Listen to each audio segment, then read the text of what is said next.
Hi everyone, welcome to my podcast. I'm Justin Neil Monhe, exclusive on Moonhead's podcast. This is my first episode of this podcast. So, gusto ko lang share itong topic na to and it's relatable naman for most of the people. And first of all, I'm introducing myself. I'm Justin Neil. Alright. Nag-iisang Justin. And gusto mong pakilala. Sometimes they call me Neil. And nilagyan ko ng background kasi para calming naman. Background music. Sorry guys if may dumadaan dito na mga sasakyan kasi along the highway lang ang aming bahay. And I'm so sorry if mayroong mga dumadaan dito kahit gabi na. And yeah, ganun talaga. So, let's start. Topic ko for today, for tonight, kung anong time man kayo nakikinig, I'm talking about what you're hearing right now. It's all about music. Music is life, man. Music is everywhere. Pagpadyak natin ng paa, may beat yan. Motivation. Okay, let's start about my history of music. Kailan ba ako nag-start makinig ng music? So, my first favorite song is Pusong Bato by, hindi ko kilala yung artist nun kasi napapakinggan ko lang sa radyo. Fast forward nung grade 4 ako, favorite song ko nun is 21 Guns by Green Day. And yeah, lagi ko yung kinakanta sa video okay namin. So grade 8, nag-move na ulit ako doon sa SDS.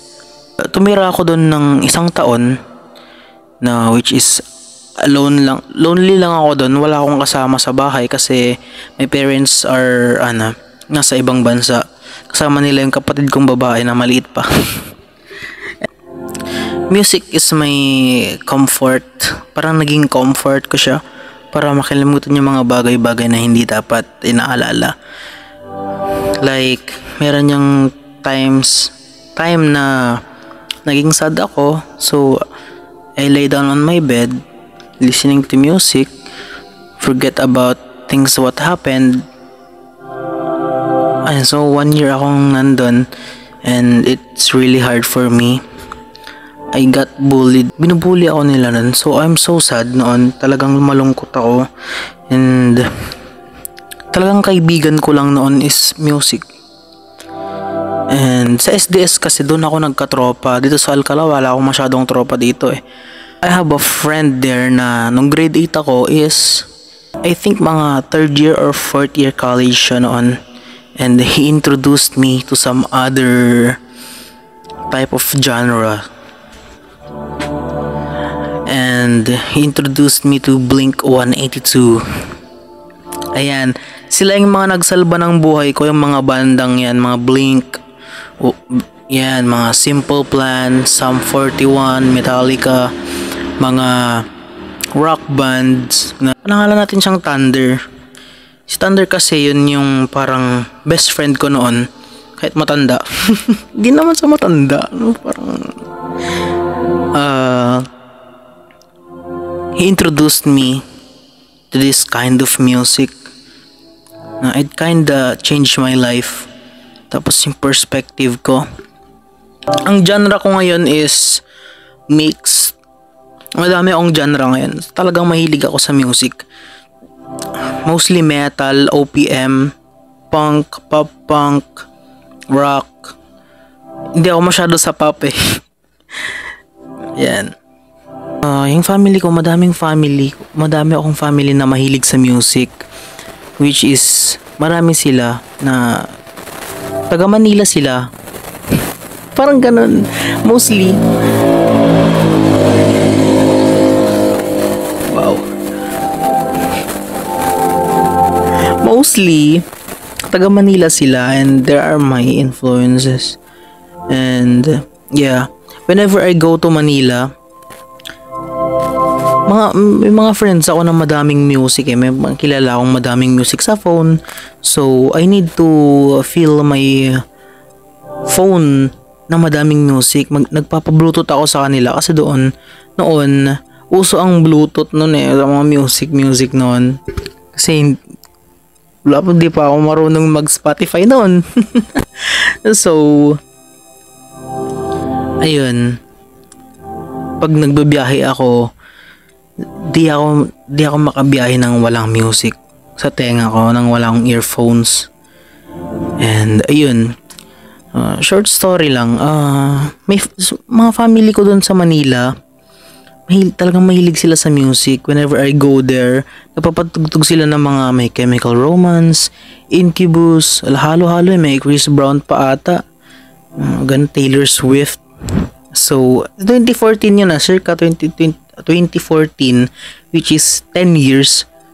Ang tagal na, grade 4 ako nun. Madami yun, One Republic, and then yan. Short story lang, yung tito ko kasi nagre-record siya, which is pinsan ng papa ko yun. Not to brag, but naging session drummer siya ni Bamboo. Nagre-record sila, nag-drum siya, madami siyang napagdaan ng banda. And then itong last lang, yung banda niya, which is called yung Prayers and Prejudice. Pakinggan nyo yan sa Spotify. It's good music, guys. And ayun, gusto ko lang i-share.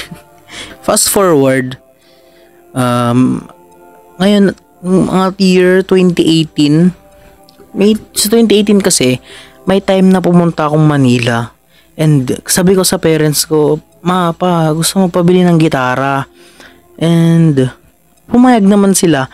Kaso, yung budget nila, 2,000 lang. Sabi ko, ano magagawa doon? Di naman sa nagre-reklamo, pero I'm thankful to that. Actually, lahat ng instrument ko may may story yan, mga yan. Madami akong instrument, not to brag, but pwede ko rin ikwento siguro kasi sa dibdib. Yung beatbox ko, yung drums, gift siya ng tita ko. And I have this ukulele.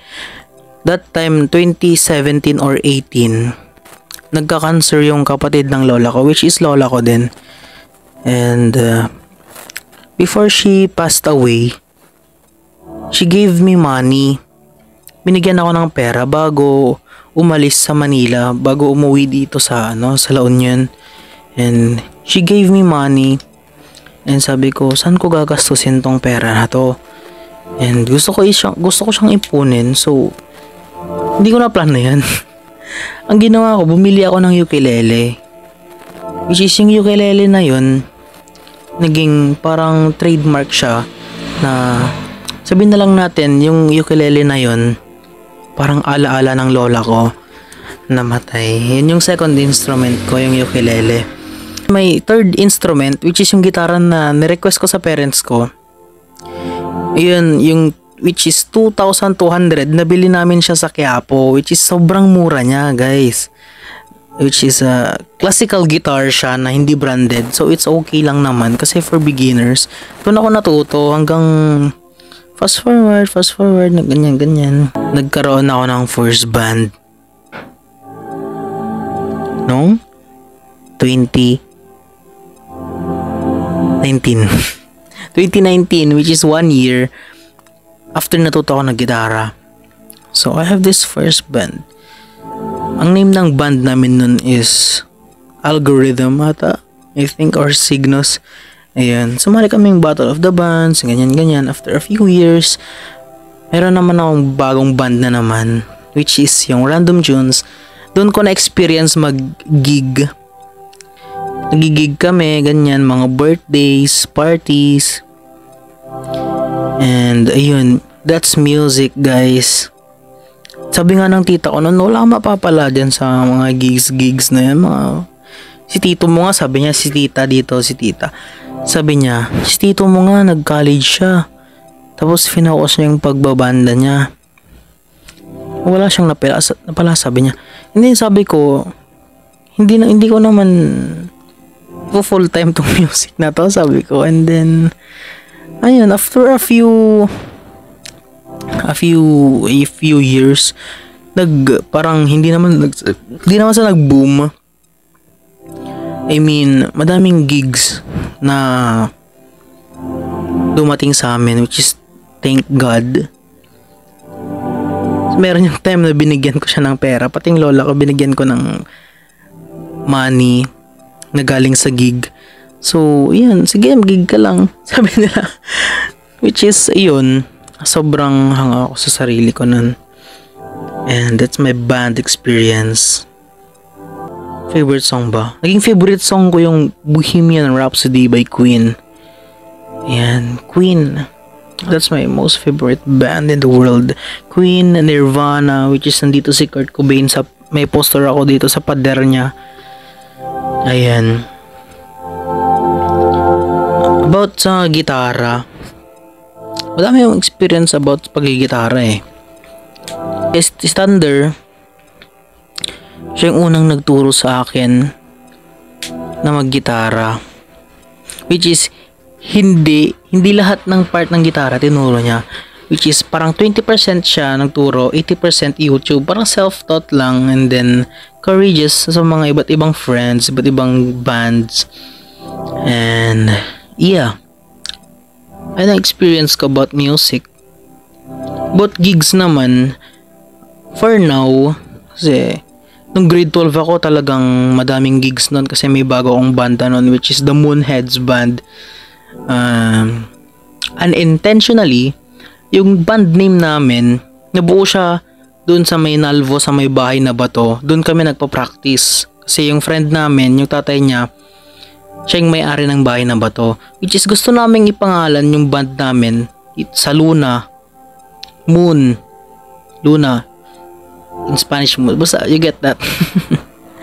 And then, sabi ko, say Moonheads na lang kasi you get the point. May mga potheads. You know what potheads mean? Yung mga tao na gumagamit. And sabi ko, Moonheads na lang, sabi ko. And then, ayun, parang nag-boom siya sa school namin dito sa Luna National High School. And then sabi ng teacher ko sa senior high, bakit Moonheads yung pangalan nyo? Siguro nakuha nyo dito diyan sa apelyido mo, Monhe, sabi niya. Then sabi, wow ma'am, hindi ko naisip yun, sabi ko. Moonheads kasi about Luna, tas Luna people kami. So, ayun, na-mind blown ako dun sa sinabi ng teacher ko. So, hindi yun intentional. Pandem namin. Ayan. And I'm ending this with a motivation.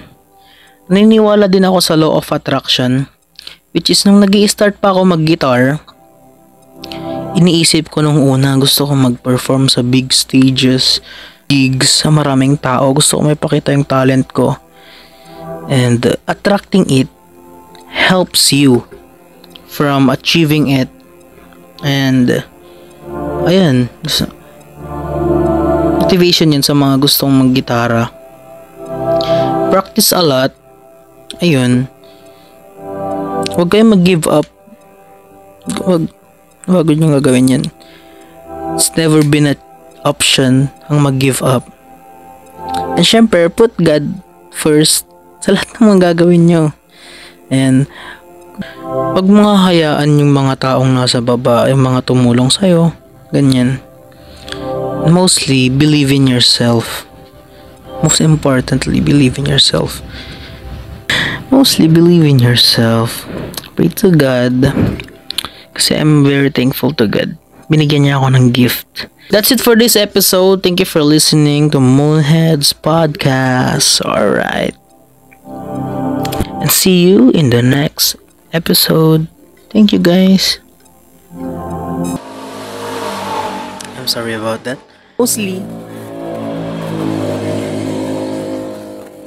Wow.